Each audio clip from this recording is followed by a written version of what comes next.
Donostia, tan de moda estos días con motivo del Cinema al Día, una ciudad, la capital guipuzcoana, que tiene repercusión mundial por este festival y por otras muchas razones, por su pasado como destino de alta burguesía, de la cultura o de la gastronomía, entre otros muchos. Eso lo tenemos más o menos claro todos, pero quizá no sepamos que también fue protagonista, o al menos contribuyó a conseguir que el mundo cuente hoy en día con un sistema que intenta mantener la paz, evitar que las naciones se enfrenten en conflictos bélicos, evitar en definitiva una guerra mundial. Ese organismo es la ONU, Naciones Unidas, de cuya creación se cumple ahora 75 años. Pero, ¿qué tiene que ver Donostia con todo ello? Bueno, pues el hecho de que fue sede, allá por 1919, de una de las reuniones que tuvo la Sociedad de Naciones, que fue el pilar sobre el que tras la Segunda Guerra Mundial se levantaría la ONU. Y sobre este acontecimiento en la capital donostiarra es de lo que nos propone Eusko Ikaskuntza dedicar los próximos minutos. Y como siempre, es la propuesta que nos trae Juan Aguirre. Buenas tardes. Arratsaldeon, Olga. Bueno, pues adelante con el invitado. Sí, bueno, con el que vamos a abrir una nueva temporada de Eusko Ikaskuntza, que corresponde con el 10º aniversario de la mecánica, ¿verdad? Si no me equivoco. Eso es. Bueno, pues aquí estamos desde hace 10 años y hoy vamos a hablar de este asunto que acabas de introducirnos, que es algo poco conocido hasta ahora, que el hecho de que una de las primeras reuniones de la naciente Sociedad de Naciones se celebró en San Sebastián. Fue hace 100 años, ahora mismo, en 1920, cuando la capital guipuzcoana se convirtió en punto de encuentro para la diplomacia mundial. Entonces, con motivo del centenario de esta importante efeméride, se han programado diversas actividades que ayudan a poner en contexto el largo y el complejo camino hacia el multilateralismo que hoy, pues lamentablemente, está bastante discutido por ciertas personas. Bueno, y nuestro invitado, quien nos va a hablar, es la persona más autorizada para tocar este tema. Se trata de Carlos Rilova Jericó. Arratsaldeon, Carlos. Arratsaldeon, Juan. Arratsaldeon, Carlos. Arratsaldeon. Doctor en Historia Contemporánea por la UPV, socio de Eusko Ikaskuntza y autor de un importante volumen de trabajos de investigación, de divulgación en formato de libros, artículos, colaboraciones, y responsable de un blog titulado El Correo de la Historia, donde semanalmente aborda asuntos poco conocidos, curiosos, páginas de la historia muy recomendable. Y Carlos Rilova es quien ha comisariado la exposición San Sebastián, Ville de la Paix, que se puede ver ahora en la Biblioteca Koldo Mitxelena de Donostia, y además ha escrito una pequeña publicación que pone en contexto, que nos ayuda a entender este centenario. Ambos han sido por iniciativa de la Diputación Foral de Guipúzcoa. Si te parece, Olga, le planteo ya una primera cuestión a Carlos. Adelante. La exposición esta, Carlos, que has tú diseñado para contextualizar este centenario, arranca cronológicamente en el siglo XVII con un panel donde, entre otros materiales, se reproduce un retrato de nuestro Ignacio de Loyola, nada menos, ¿verdad? Explícanos, Carlos, la razón de este viaje en el tiempo, estos antecedentes tan lejanos para que llegara a entender el acontecimiento de la creación de la Sociedad de Naciones en 1920. Bueno, pues a ver si consigo centrar la cuestión. La presencia de Ignacio de Loyola viene de las primeras conversaciones que tuvimos con Arkaitz Millán, el actual diputado de Cultura de Guipúzcoa, que nos emplazo, como bien sabes, porque tú también has estado en este proyecto de algún modo, entre junio y finales de julio de este año 2020, pues que se hiciera algo sobre lo que es el tema de la exposición. Recordarlo por medio de una exposición, una publicación, como bien has dicho. Y entonces, pues bueno, a mí se me dijo como historiador cómo lo plantearía. Y dije, vamos a irnos hasta el siglo XVI-XVII, porque las guerras mundiales, como se dice en la exposición, no son cosa de hoy, no son cosa de 1914 o de 1939, son cosa que viene de ayer. Los europeos somos muy aficionados a zurrarnos la badana, como se dice popularmente, ¿no? Y uno de los motivos para nuestras primeras guerras mundiales, o que así se pueden definir como guerras mundiales, fue la religión. Ignacio de Loyola está ahí precisamente para recordar que los guipuzcoanos no hemos sido ajenos a los grandes conflictos mundiales.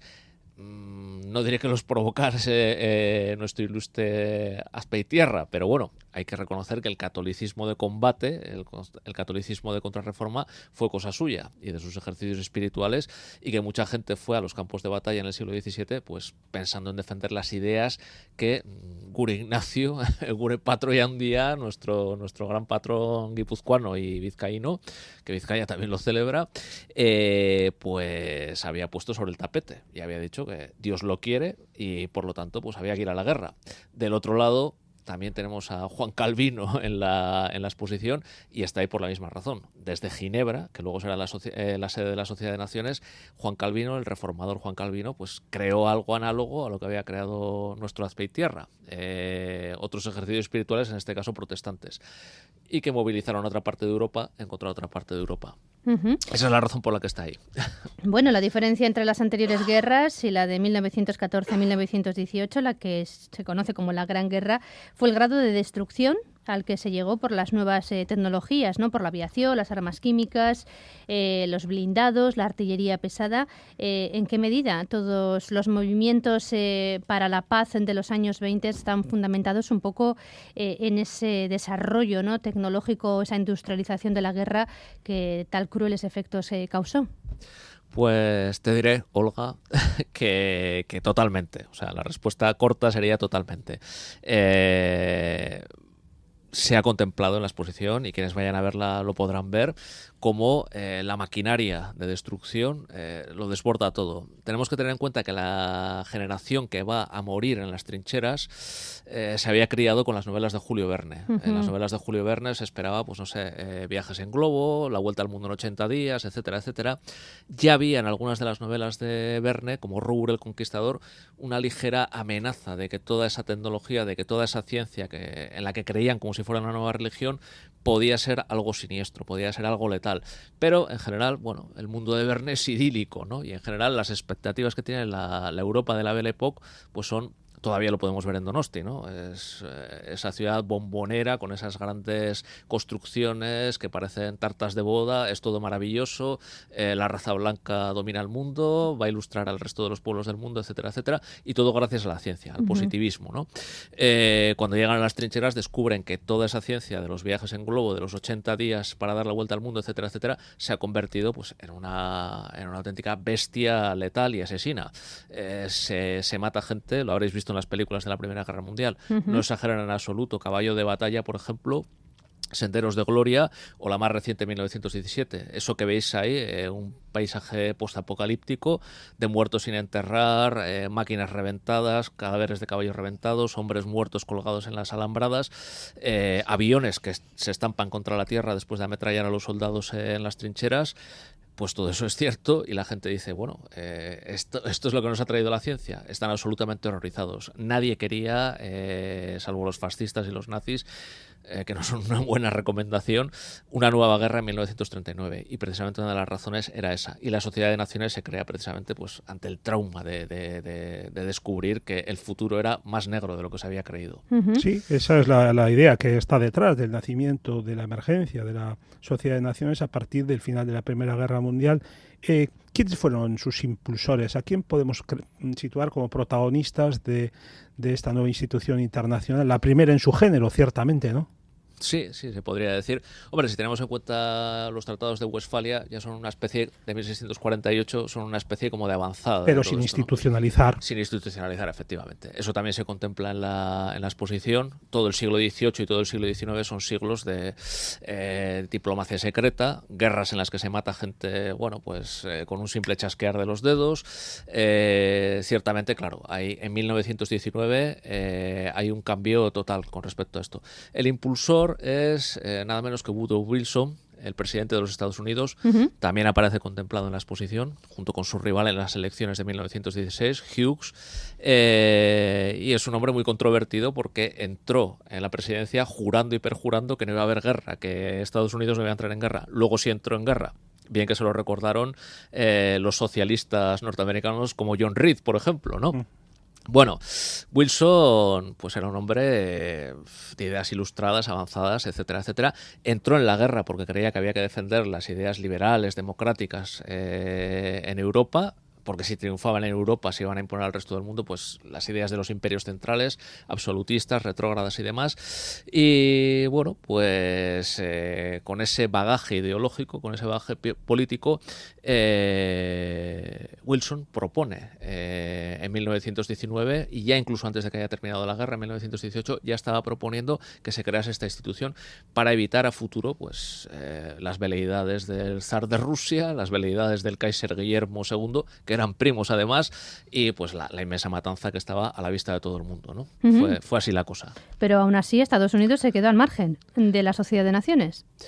Sí, no es raro porque, como he dicho, pues el Estados Unidos que conocemos a través de las películas normalmente es algo más que John Wayne y películas del oeste y demás, ¿no? Sin duda. El Estados Unidos de 1919 en adelante es muy complejo, es una sociedad muy compleja. Siempre lo ha sido, más de lo que hemos creído siempre, ¿no? Y bueno, desgraciadamente siempre tendemos, además más en Donosti, como decías, lo del tema del festival de cine y demás, el cine crea un poco nuestra realidad, ¿no? Entonces, ¿qué identificamos con Estados Unidos en 1919? El fin de la Guerra Mundial, y luego de ahí ya saltamos al Gran Gatsby, a los locos años 20, ¿no? A los Roaring Twenties. Bueno, pues entre una cosa y otra, pues está, por ejemplo, por seguir hablando de películas, la que he mencionado antes, no he mencionado la película, sino el personaje que es el protagonista de la película, ¿no? Rojos, John, que es la biopic, la película biográfica sobre la vida del periodista John Reed, que estuvo en México con Pancho Villa, estuvo después en la Gran Guerra informando sobre la Gran Guerra, y también vio cómo Wilson ascendía. Bueno, pues en la película Reds, por ejemplo, vemos con mucha claridad cómo los distintos partidos socialistas, o que van a convertirse en el Partido Comunista de América, estaban ejerciendo una presión tremenda para que Estados Unidos no participase en lo que la Comintern, es decir, la Organización Internacional de los Comunistas, que se está perfilando en Rusia después de la Revolución de Octubre, consideraba pues como una especie de reunión de bandidos capitalistas para dominar el mundo.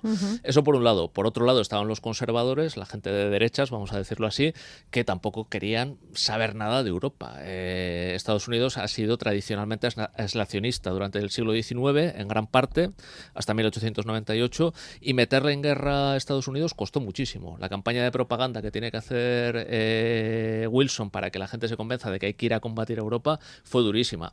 Eso duró lo que duró, y cuando esa flor de propaganda se agotó, pues por izquierda y por derecha, Wilson, al fin y al cabo, cae por su propio peso, y sus proyectos también caen y quedan librados a los europeos.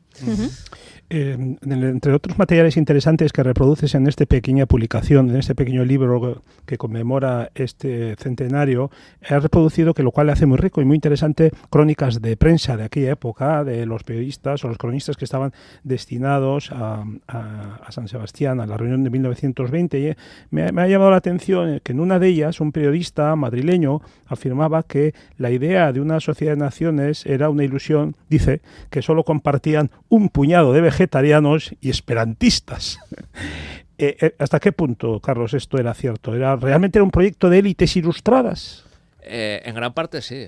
Vuelvo al caso de Wilson. Wilson, pues con todos sus defectos y demás, con todo lo que le podían achacar, por ejemplo, socialistas revolucionarios, como John Reed, o lo que le podía achacar la derecha tradicional norteamericana, era un hombre pues que hoy consideraríamos progresista, ilustrado, un hijo, digamos, de la Revolución Americana, que recibe a su vez la Ilustración Europea, ¿no? En ese aspecto sí que era un proyecto de élites ilustradas. Pero por otro lado, la Sociedad de Naciones efectivamente no le faltaba razón a la Comintern al decir que era pues una reunión, no voy a decir que de bandidos, pero sí una reunión de grandes potencias, cuyo objetivo era pues dirigir al mundo, digamos, desde la Sociedad de Naciones, ¿no? Utilizar la Sociedad de Naciones sí para evitar una guerra, pero para que sus intereses pues pesasen. En ese aspecto no cabe engañarse sobre lo que pretendía Lloyd George, por ejemplo, ¿no? El ministro británico, el primer ministro británico, o lo que pretendían los franceses, ¿no? En ese aspecto, pues puede ser, por un lado, ese proyecto ingenuo que decía el corresponsal de ABC. Luego cambió de opinión. Luego, cuando los delegados que estaban en Donosti fueron recibidos por el rey Alfonso XIII, que estaba veraneando aquí como de costumbre, entonces ya, como ABC era un periódico monárquico, pues entonces ya cambió de opinión. Había que barrer para casa, ¿no? Sí, dijo, hombre, debió pensar, si lo recibe su majestad... Tan mal no estará. Tan mal no será, ¿no? Bien. Pues es un poco el planteamiento que se hace la derecha tradicional. Eso que decía el corresponsal de ABC en Donosti en 1920, pues perfectamente lo podían haber suscrito cantidad de conservadores derechistas norteamericanos diciendo, este señor, este iluso, este Wilson, ¿dónde nos quiere meter? ¿No? ¿Qué quiere? Que vayan ahí nuestros muchachos del Medio Oeste que están ahí cuidando vacas a morir en las trincheras de Arras. Pues no, eso no puede ser, ¿no? Entonces se veía bastante así, ¿no? Como un proyecto bastante ingenuo, por un lado, y por otro lado, pues como una especie de caballo de Troya de grandes potencias europeas. Pensemos en el Imperio Británico de aquella época, no era cosa pequeña, no era solamente Inglaterra, Escocia, Gales, lo que vemos ahora, no, era un macroestado extendido por todo el mundo. Si encima conseguía llevar la voz cantante en una sociedad internacional como la Sociedad de Naciones, pues hombre, hasta ahí llegaba lo del esperantismo y lo del vegetarianismo.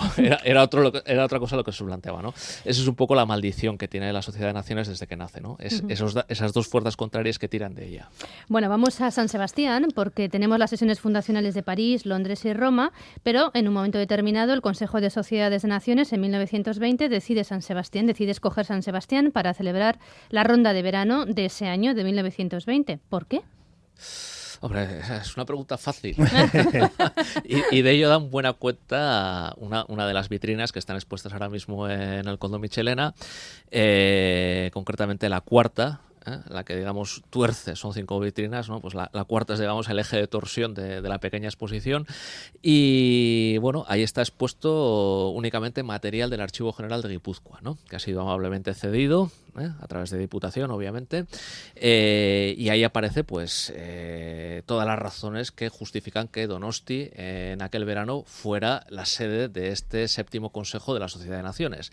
De hecho, quienes vayan a verlo, a ver esa vitrina, quienes vayan a ver la exposición, podrán ver en ella un pequeño kit para los visitantes. Es lo que se da más o menos ahora a los visitantes, a los turistas que vienen a Euskadi o a Donosti, pues mapas, postales, un libro de notas. Bueno, ahora ya el libro de notas está descatalogado por los iPads y todas estas cosas, ¿no? Pero el equivalente de 1920 a lo que se daría a un turista ahora, ¿no? San Sebastián era una ciudad, como ya habéis mencionado al principio de la entrevista, que era destino de las élites burguesas de toda Europa, del veraneo de lujo. Estaba muy bien equipada en todos esos aspectos la ciudad, cada vez mejor, con la aparición del parque de atracciones de Urgul, otros parques de atracciones que se plantearon también aquí en la zona de Loyola, y bueno, hoteles para que vamos a hablar, ya los conocemos todos, el Londres, el María Cristina y muchos más que han ido desapareciendo o que se han ido aglutinando con otras cadenas hoteleras, ¿no?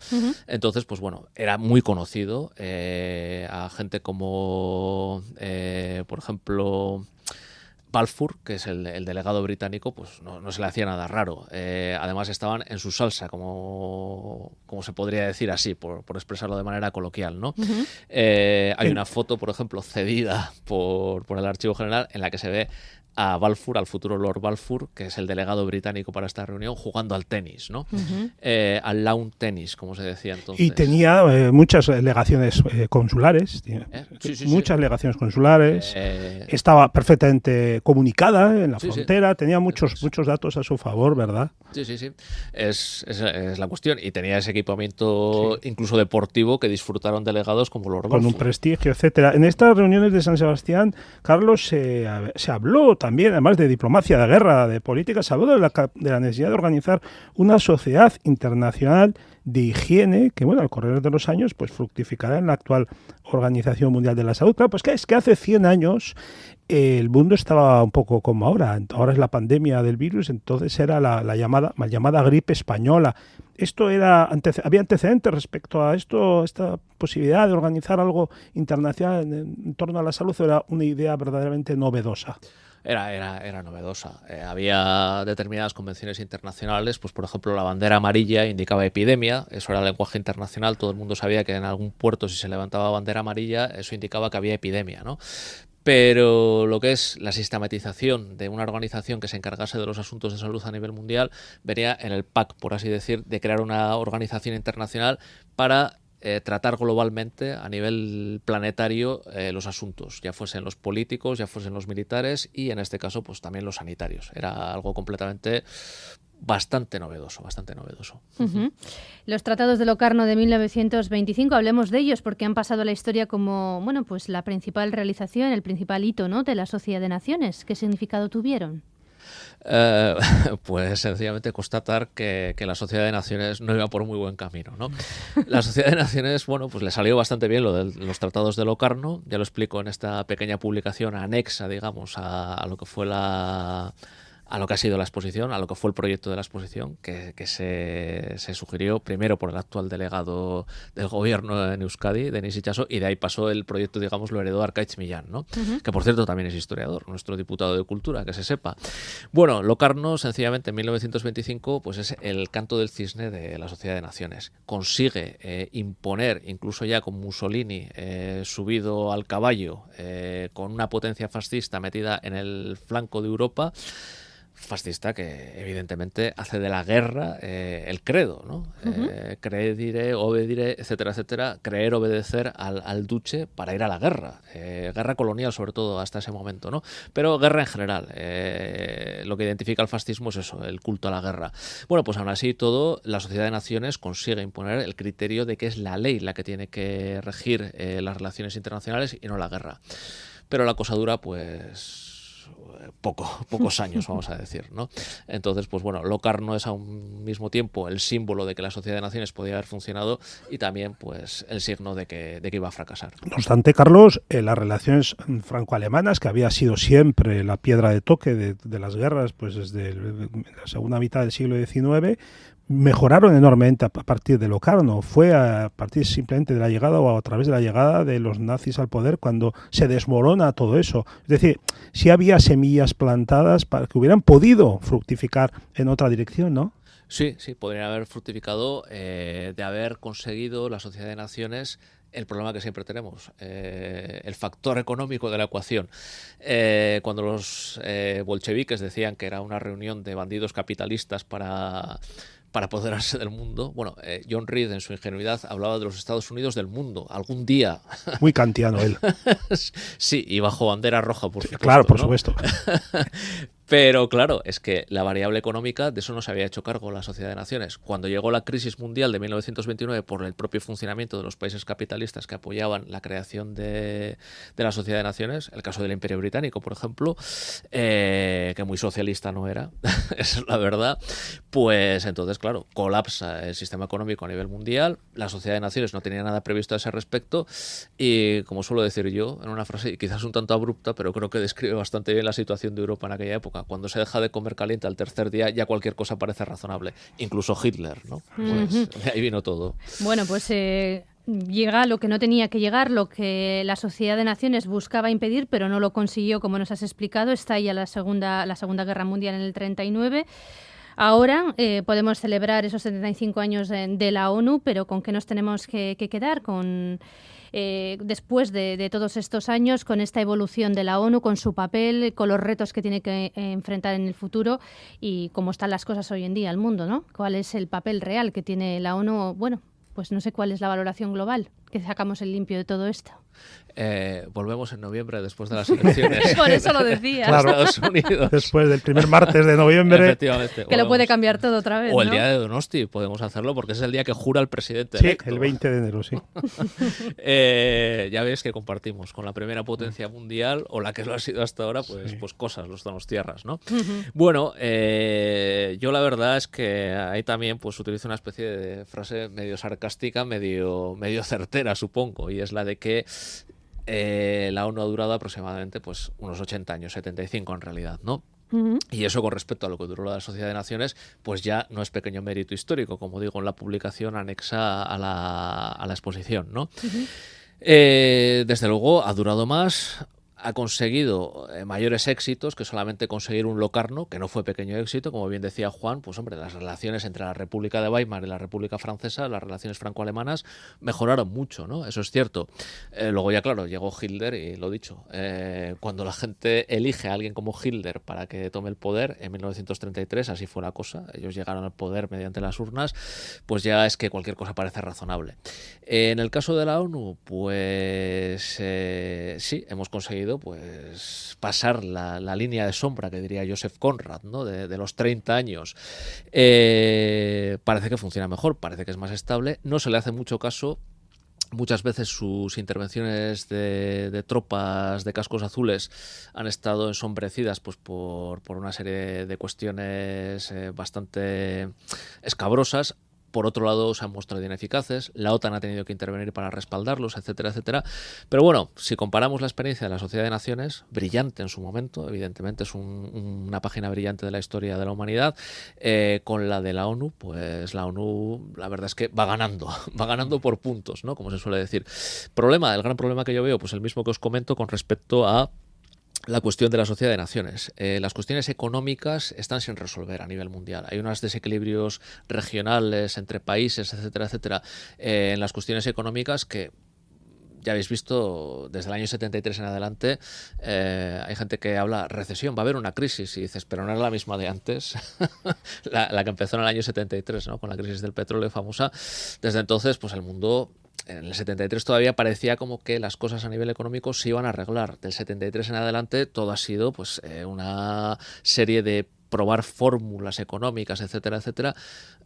Hemos ido tirando, ciertamente, no hemos llegado a una situación como la de la Gran Depresión del 29, pero ya veis lo que ocurrió pues hace no tantos años pues con lo del tema de la subprime y todas estas cuestiones. Entonces, la amenaza económica que puede pesar sobre ese proyecto idealista que es la ONU es tan fuerte como el que en su momento pesó sobre la Sociedad de Naciones. Podría irse al garete. Y luego, aparte, hay que tener en cuenta que hay estados pues con afanes totalitarios como los podía tener Italia o Alemania en su momento. Sigue habiendo estados con afanes totalitarios, y evidentemente un foro como la ONU, o una de dos, o lo vampirizan y lo vacían de contenido, que esa es una posibilidad, o bien lo destruyen. Entonces, pues bueno, esas serían las amenazas, los retos que tendría que enfrentar la ONU. Vamos a cruzar los dedos y vamos a esperar que esta vez salga bien. Eso os iba a decir a los dos que nos volvemos a ver en noviembre, diciembre, y vamos a ver dónde estamos. Si hablamos de la ONU, ¿de qué hablamos? Si queda todavía estudio de radio. Eso digo yo también. Bueno, pues muchísimas gracias a los dos, a Juan Aguirre, como siempre, por proponernos estos temas tan interesantes, y a Carlos Rilova, bueno, pues por traernos esta parte de la historia en forma de exposición, en forma de libro, y recordarnos, bueno, pues que Donostia es mucho Donostia, ¿eh? Sin duda, eso queda claro. Un saludo a los dos, muchas gracias. Arratsaldeon. Arratsaldeon.